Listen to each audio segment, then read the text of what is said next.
So good morning. It's so good to see you all. I'm Reverend Kathy Merchant, and before we get started, I just want to acknowledge that we're meeting on the traditional, ancestral, unceded territories of the First Nations and Native American peoples. So those of us here in this meeting, or I myself, am on the land of the Musqueam, Tsleil-Waututh, and Squamish nations, but I know many of you are on the land of other nations. So if you'd like, please feel free to write those nation names in the chat now. And always, let's just remember our connection to our siblings in these nations. And let's pray for the day in which we might be together in right relationship. So welcome. Welcome to Living Interfaith. Know that the whole of you is welcome. You're not asked to leave who you are in your own homes. Please bring who you are in with you. But what you are asked to remember is that everyone around you has brought who they are in with them as well. And all of goodwill are welcome. So when they're ready, let's start out with a song from Bruce and Cheryl.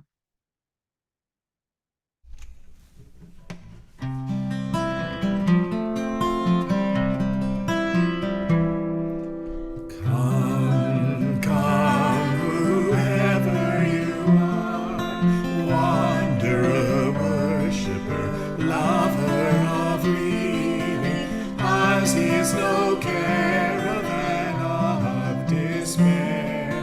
Come yet again,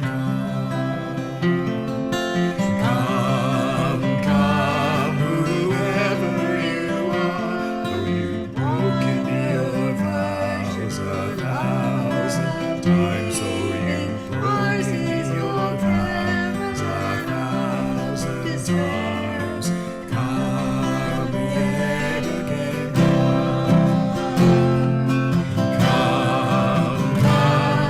whoever you are, though you've broken your vows 1,000 times, though you've broken your vows 1,000 times, come yet again, come.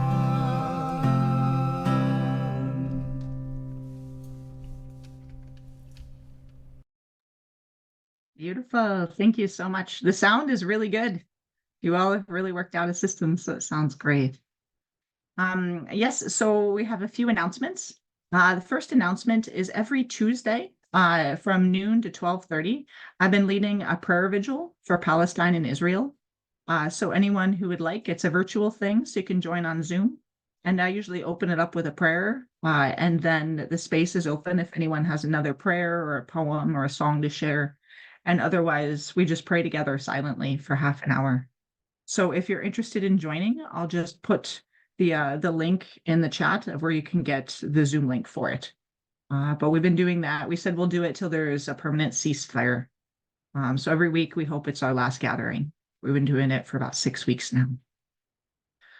Also, this coming Friday, this will be an in-person thing. So if you're not local, I'm sorry, unless you want to make the drive to come.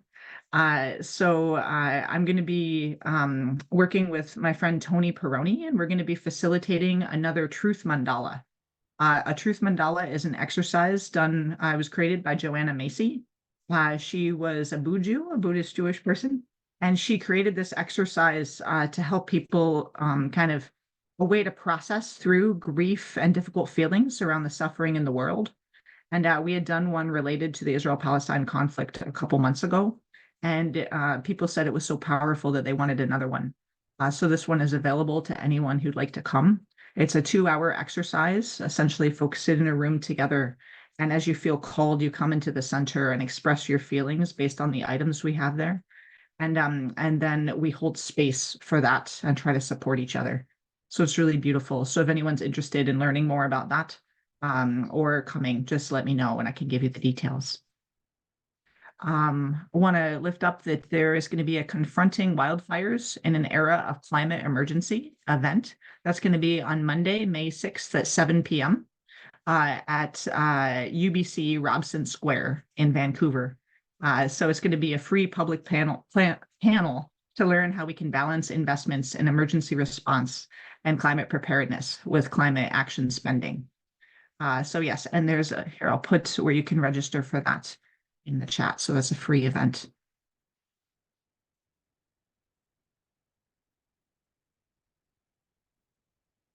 And then also there's going to be a talk from Arosha, a story of ecological conservation. That'll be on Tuesday, May 14th at 7 p.m.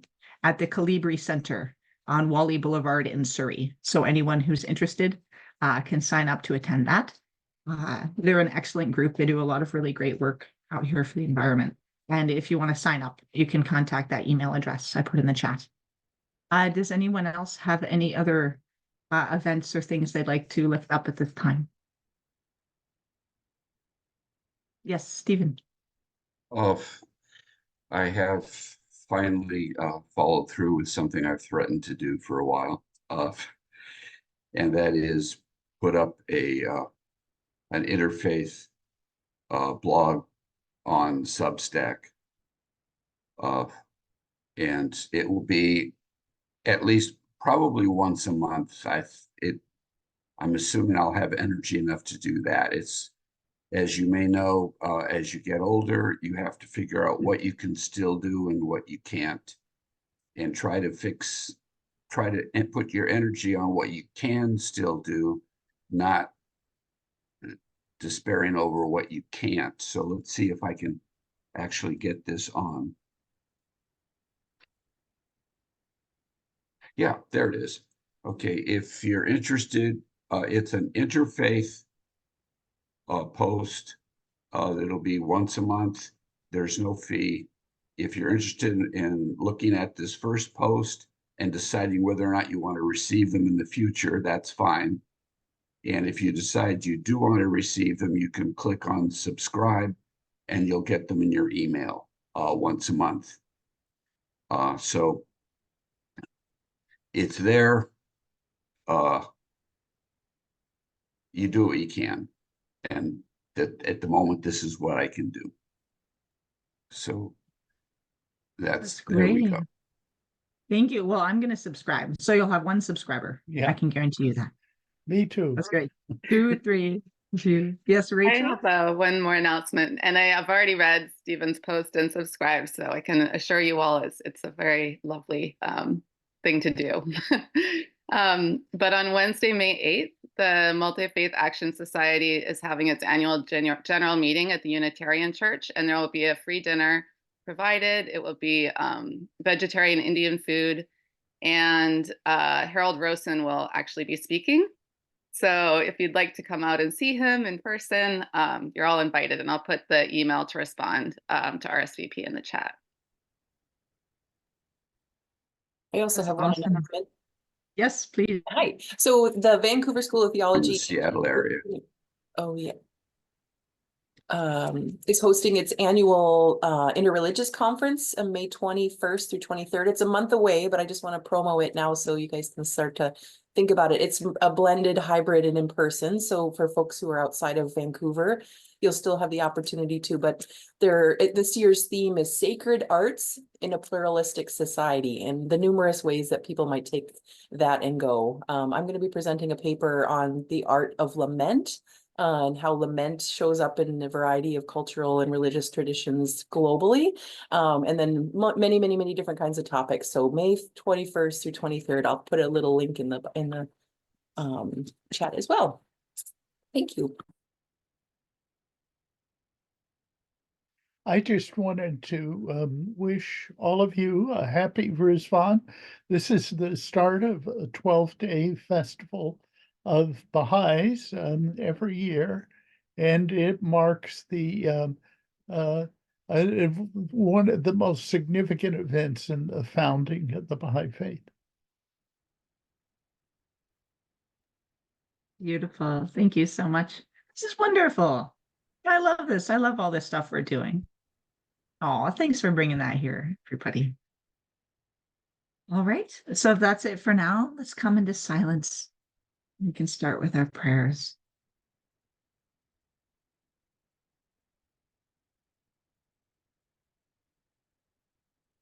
I have a prayer from Laura Horton Ludwig. Spirit of life, spirit of earth, spirit of all that breathes, all that is, we love you. We love this planet and its people and its beings. We love this interdependent web of all existence, of which we are a part. We love it all, and we want it to be well and blessed and healthy. But we are human, and as a people, our hearts are still small. So often our love and sincere desire for the well-being of all is not yet enough to restrain our collective desire for more for ourselves, more money, more power, more things. So often we act in the service of that desire for more in ways that harm our fellow humans and the countless beings with whom we share this earth.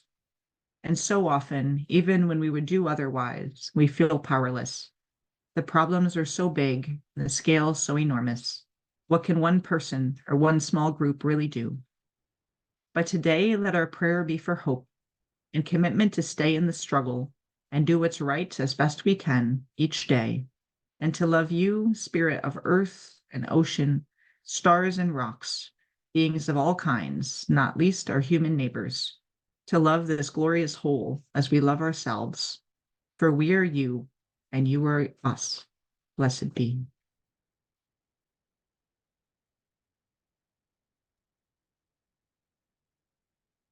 So today for our candle lighting prayer, I'm going to read a poem called The Peace of Wild Things by Wendell Berry. When despair for the world grows in me, and I wake in the night at the least sound, in fear of what my life and my children's lives may be, I go and lie down where the wood drake rests his beauty on the water and the great heron feeds. I come into the peace of wild things who do not tax their lives with forethought of grief. I come into the presence of still water, and I feel above me the day-blind stars waiting with their light. For a time, I rest in the grace of the world and am free.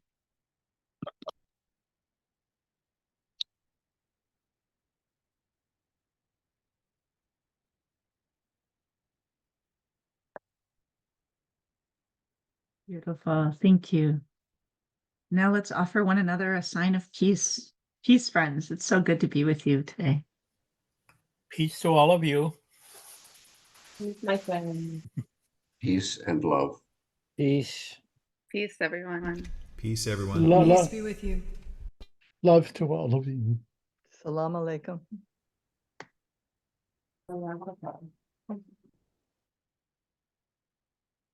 Beautiful. And when they're ready, let's sing together.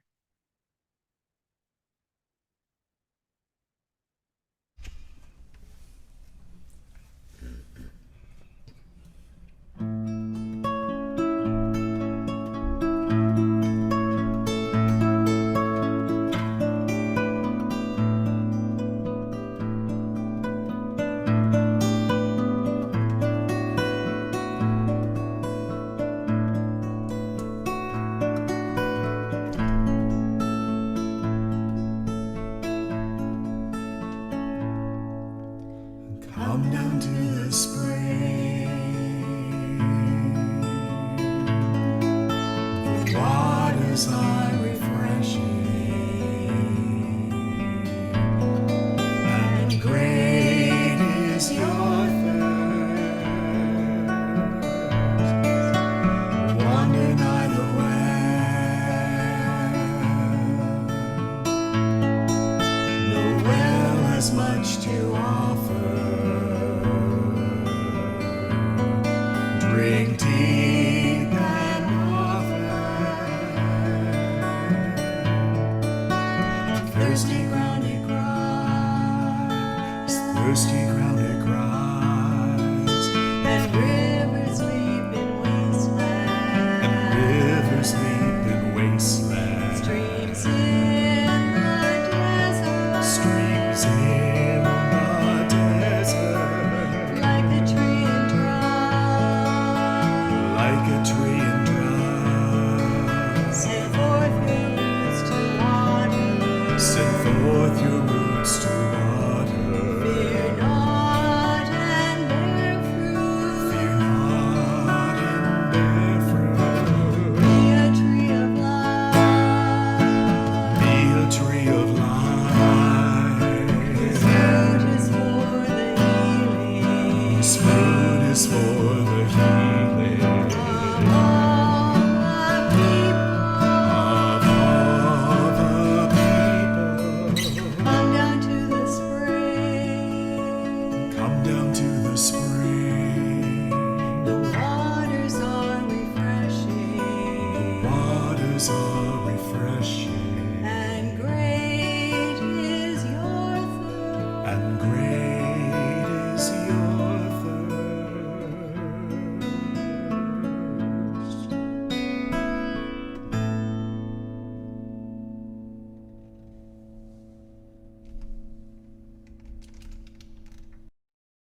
That's so beautiful. Thank you.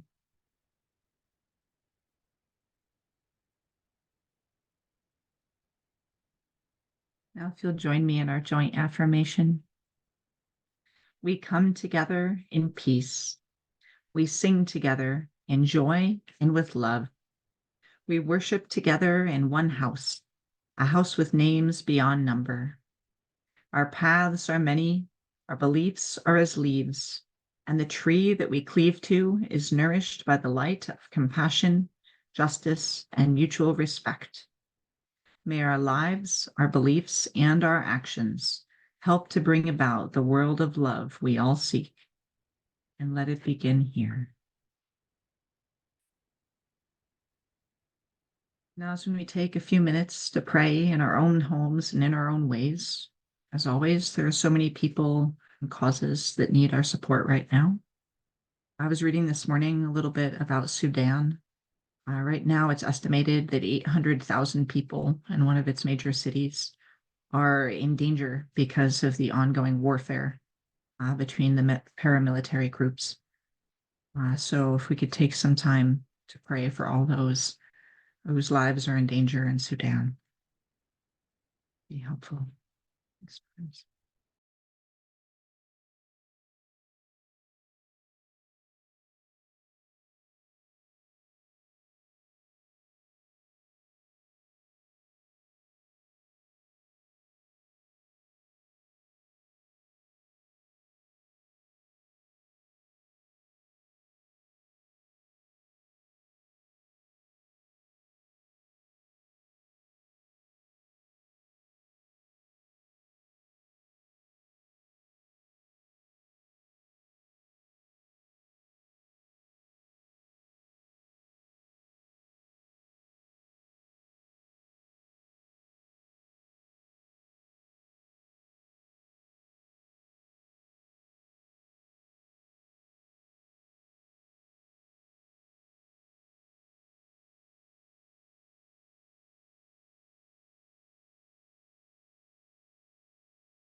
Thank you.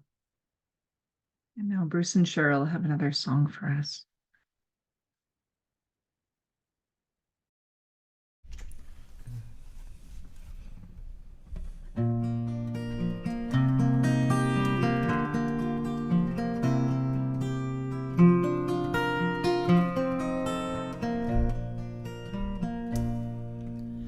Oh, beautiful Gaia, oh, Gaia, calling us home.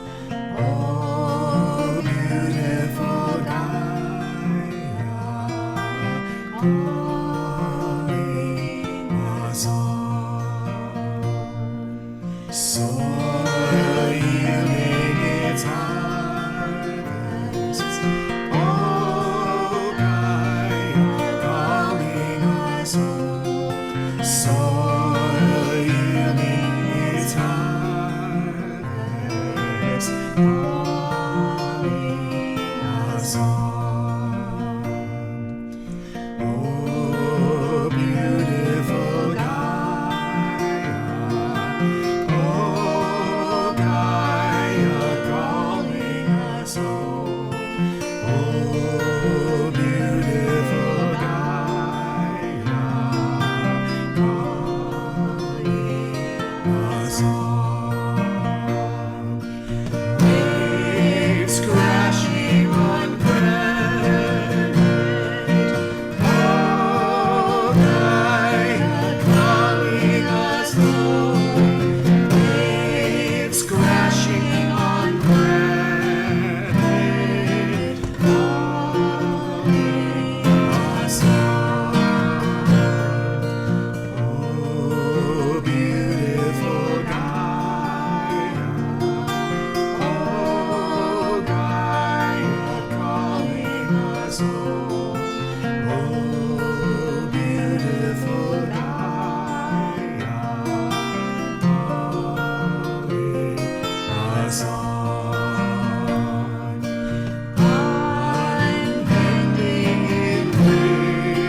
was so beautiful. Thank you so much. So 2 weeks ago today, we started our campaign, our annual stewardship campaign. Stewardship is a little bit different than fundraising because the idea is that all of us are a part of the community and we're nurturing the community together and helping grow it. And at that point, we presented our budget for the year, where we said it costs $23,000 a year to pay our wonderful people. I was thinking when Bruce and Cheryl were singing, how lucky we are. Like, you guys are so fantastic. We couldn't possibly ask for better musicians. We're so grateful for you. And Rachel's amazing. Like, Rachel's completely like one of the best things that's ever happened here, and is so wonderful at just all the different parts of this and leading everything when I'm not here and everything you do behind the scenes. You're just so thoughtful and so wonderful in your work. And recently Zunera joined us, who I know from my other work, and she's a fantastic marketing person. Again, so good at her work. We're so blessed with our team here. And so the money almost entirely goes to support our team. And we're just so lucky to have them. And so, yes, so 2 weeks ago, we said, okay, this is how much it costs over the course of the year. If you can help spread the word, and we need to be able to make donations to be able to cover this. And as of this morning, we've made more than half of that already. So in 2 weeks, we made more than half of our budget. Many thanks to all of you here who are contributing towards that. I'm so grateful. I was talking to someone who leads another church yesterday, who is inviting me to come teach compassionate listening there. That will hopefully bring in another $3,000 to support us, which would be fantastic. And so we're just so grateful for all that you're doing to support us. So please keep putting the word out there. Rachel and I were also contacted by someone who does grants for another foundation, who said that what you're doing here is so important to spreading opposing hatred and spreading multiculturalism, and that they want to talk to us. So hopefully going forward, if we can get some grants, then we don't have to hit everyone up every year for donations. But we're going to see in the next year what we can do to help make that possible. But in the meantime, I'm so grateful to all of you. And I will put our stewardship campaign link in the chat. And again, please just help share that with folks you think could be interested, because we have such a great team here and what we're doing is so important. So I'm very grateful to all you who support it and make it happen. And then now let us sing.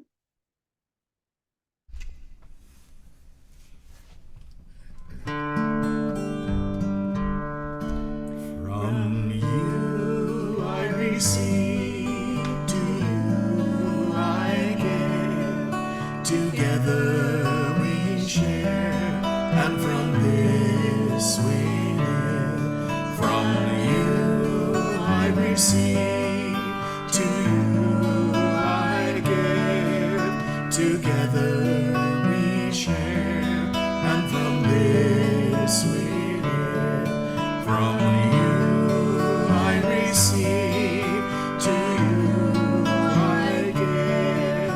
Together we share, and from this we live.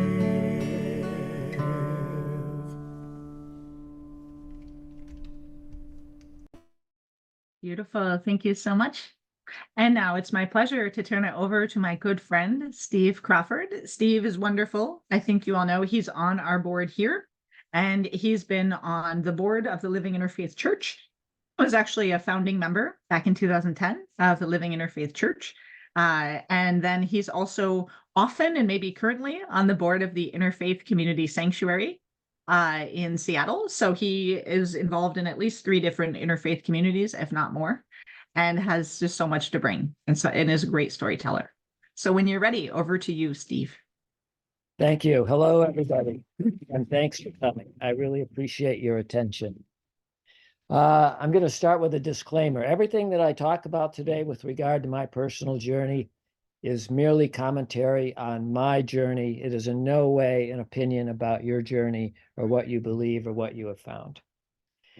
And when I came into this world, I was given a gift. And that is, I never doubted that my parents loved me. And that is a foundation that has served me very well. Not everyone gets that in this world when we come in. And if you don't get it, it's much harder to make that journey through love. I grew up in this, up through the 3rd grade in a little town called Bauer in Michigan. And it just had one corner where there was a grocery store and a little mechanic's garage and a granary, and then a few houses spread out. And I had 2 kids to play with. And that is a very good thing to experience, because if you don't learn how to get along, there's no one to play with. So you're very motivated to learn how to get along, which I did. And that has stood well for me throughout my entire life. I didn't really even know how I was doing it, but when you're a little kid, you figure it out. I could walk out of my backyard into the countryside. So there were grass fields and forests, and I was a free-ranging kid, and I was just out and about. My parents knew I was out, but they didn't know where I was. And from a very young age, my mother read to me Bible stories out of a picture book. And I did go to Sunday school. I don't remember much about Sunday school, but I remember that Bible book. And one day when I was out on one of my ranges, it was a sunny day, and the clouds were beautiful, and the wind was like blowing through this high grass I was in, and there were birds and crickets and insects all flying around. And I was just struck by this feeling that it was all alive and I was a part of it. I don't remember the words that I had, but it stood out to me that I was a part of something greater than myself. And that stayed with me throughout my whole life. I can feel it now. And I've had other peak experiences like that, but that was the start of my sort of journey of putting things together. After 3rd grade, my father got a promotion and we moved to a suburb of Chicago. And that was culture shock, because instead of having 2 kids to play with, there was like 100 kids to play with, because it was a bedroom community and people were busy and they had kids. But the skills that I had that worked with 2 kids worked there, and I was able to make my way through and find an equilibrium, even though there were like gangs of kids and cliques, and this group was in and this group was out and all that kind of nonsense going on. I did attend church with my mom, a non-denominational church, a Christian church. And I forgot to mention my father was an agnostic. He came from a big family, and they always went to church. And there were a couple of times when he was like deathly ill and his parents made him go to church, and he washed his hands of religion at that point.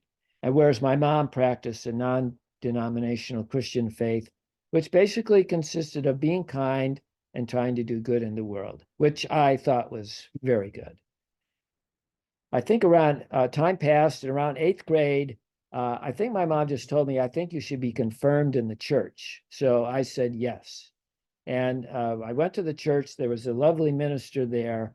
And maybe we were 5 of us in the class. We read the New Testament. We met once a week for several weeks, and we discussed different stories in the Bible. And then I was confirmed. Time passes, and I go to the University of Washington. And I thought I was a Christian, because I was just born into it. That's the way it was. So I joined Campus Crusade for Christ. And that is an evangelical organization run by students. And when you join, you get connected with a mentor, and then you have some classes, you study the Bible. And when they think you're ready, they send you out to evangelize. And sometimes the mentor comes with you. So I picked going to the student union because people are sitting down, you can approach them, they can't run away immediately. So I would go around and say, have you heard about Christ the Savior and what the Christian faith can do for, what's done for me and what it could do for you? I didn't get that much positive response, really. Or there were a couple of people who said, I already am a Christian, or I don't want to talk about it. So I tried a few times, and then one of the times I approached a student, a guy who was reading a book, And I said, have you heard about Christ, the Savior? And he said he had. And he actually engaged me. And we had quite a little bit of a conversation. And he asked me, well, why are you a Christian? I said, well, because I've read the Bible and I have faith that, I'm a son of God and Jesus is my Savior, basically. And I asked him what he thought of that. And he said, well, I understand that is the Christian religion, but I don't necessarily think is true just because it's in the book. And that kind of hit me like this bolt of lightning.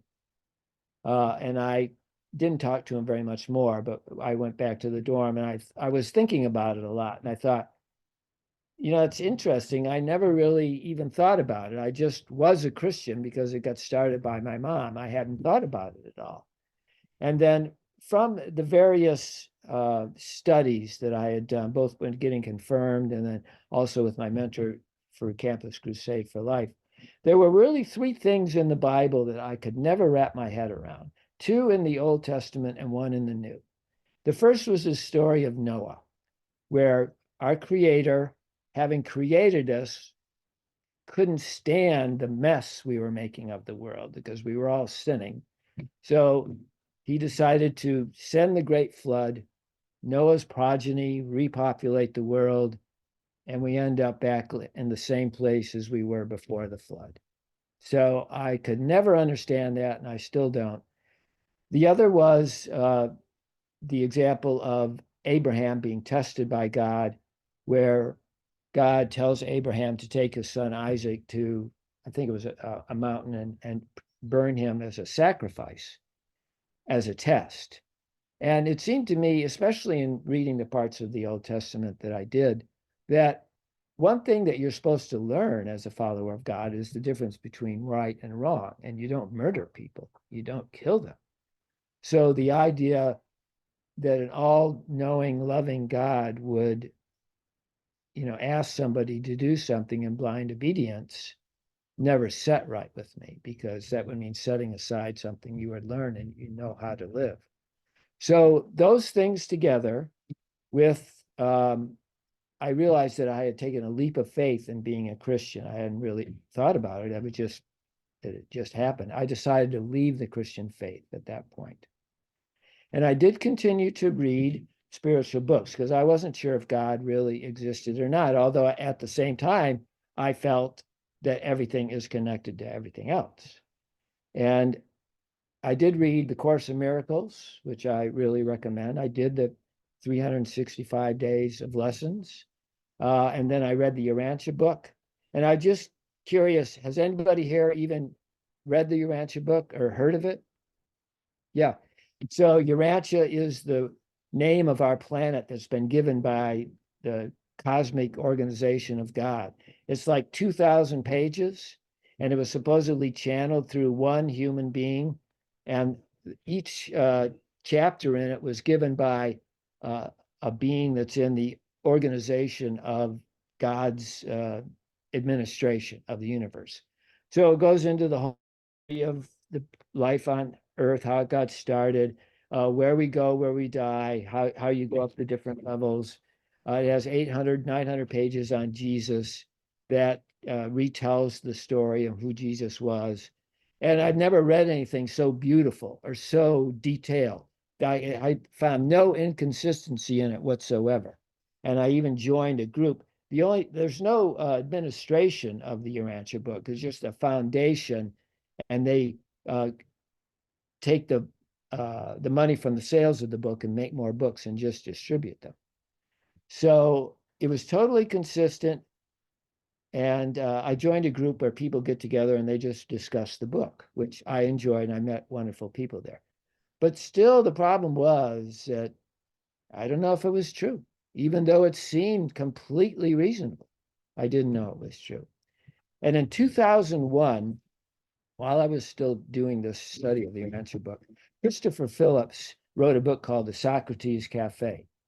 And this put out a method of people in a community to come together and discuss philosophical topics. So I joined a group, and basically the members of the group submit a philosophical concept. Quite often it might involve religion or something. And then you would vote and you would discuss that topic. And I was in this group for years. I've known these people for many years. And then I dropped out and then I joined again. It's still going on. And one of the things you learn in this group is that the people who attend these kinds of gatherings, they're pretty smart. And if you say something or offer something of an opinion, and there's like a shakiness in its foundation, like it's put on it immediately. And so this really caused me to think of, what do I know is true and what isn't true? And quite often I would be the only person that was active spiritually. Most of them were atheists. So, and I remember one conference where I forget the topic, but quite often there'd be discussion of God and spirituality and that kind of thing. And I would say, well, everything's connected. And one person said, well, connected to what? He was irritated that I even said everything was connected. I said, to everything else. And it didn't go anywhere. I didn't convince any of them. But there was one person in this group who I nicknamed Mr. Science, because he had read a ton of scientific literature. And I realized, because he would bring things into that I didn't know. And even though I had had a fairly good education, my understanding of science was lacking. So I started this 4-year journey where I just read one book after the other in the natural sciences. And there were 3 areas that really had a huge impact with me and allowed myself to come together in a spiritual fashion that didn't rely on God, because I wasn't sure, so I didn't know. One was the origin of life on this planet. And it's pretty well established now that Luca, the last universal common ancestor, was a single-celled organism that was a bacteria. And from that species came all the species that have ever been and are now on this planet. So we literally are all one family. It is true. And that allowed me to not rely on, and just speaking for myself, that we're all one family because God has created us and we're one family. The second was the origin of the universe. And in particular, our solar system was a cloud of gas and dust. And we now know how solar systems form. And there's a large star called a supernova that explodes at the end of its life cycle, and it sends out these rays of heavy elements, and that comes into the solar nebula and it coalesces. So you get the sun. Gravity pulls these things together to get the sun and the planets and eventually us. And so it's all stardust. We're all made from stars and dust, and that makes up everything. So here's this interconnection that we're all made of the same stuff. And then the last one is quantum mechanics. Now, I did not do the math because I couldn't possibly do the math, but I read quantum mechanics for non-majors, not non-mathematicians.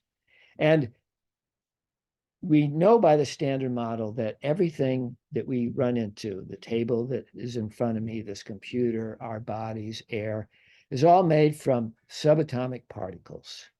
And they're not particles like a grain of sand. They're like little tiny bundles of energy that seemingly are eternal. And there's different kinds of these quarks and leptons. And they can come together in these complicated fashions to create atoms, molecules, planets, life, earth, consciousness. So there must be some attributes in these particles that are conscious-like. Otherwise, I don't think we could be conscious right now because we're made of these eternal particles. And just to give you an idea of the size of these particles, if there was a scale, and on the smallest, it was subatomic particles, and then the other was like the whole universe, and divided it into thirds. About 1/3 of the way towards the universe from the subatomic particles are our bodies. So that's how tiny these things are. I mean, you can see the exponential math of how things are small or big, but our brains can't make sense of it because we don't encounter anything on that size. So putting those things together, with my experience, my emotional experience of being connected and wanting to be loving, really gave me what I needed to have as a grounded path where I didn't have to rely on any leap of faith. It just is direct knowledge of my experience. And that's what I needed. And that's what I got. I didn't know what to call it. So I looked at humanism, and I liked humanism. They mainly used three cornerstones: logic, science, and empathy, which I like, but that's not enough for me because that doesn't really explain this interconnection of all things, including myself. To me, that's a spiritual experience. So I just decided to take spiritual, put it together with humanism, and I call my practice spiritual humanism. So I created it myself.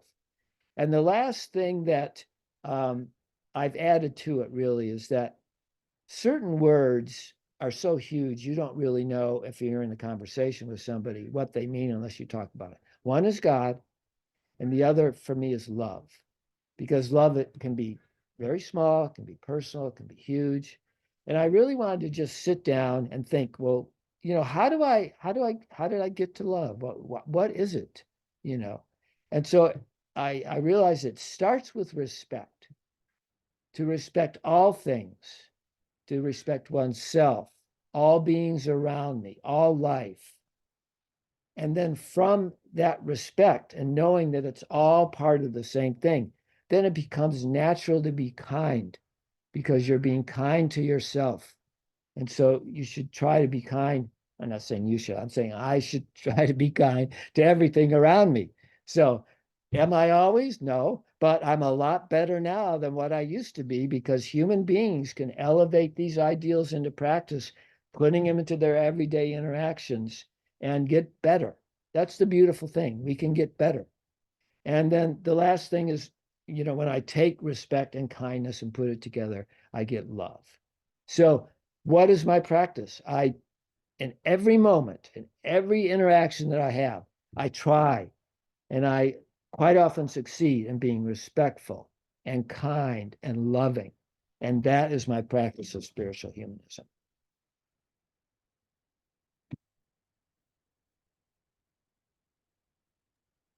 That was wonderful. Thank you so much, Steve. It was beautiful. Thank you. I'm so glad you're here. I really appreciate you sharing in that way.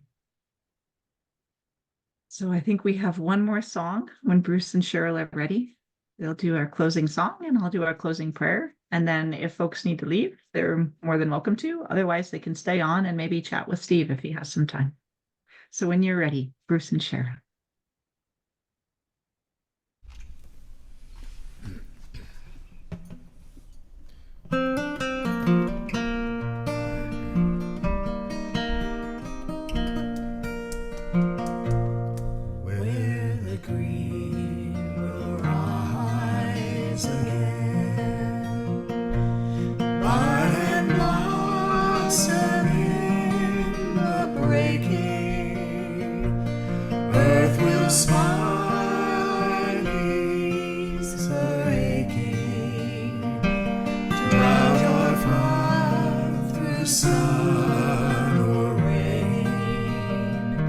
So the green will rise again.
so the green will rise again, where the green will rise again, when our world knows peace and healing, common cause and common feeling. Love will make us third domain, so the green will rise again.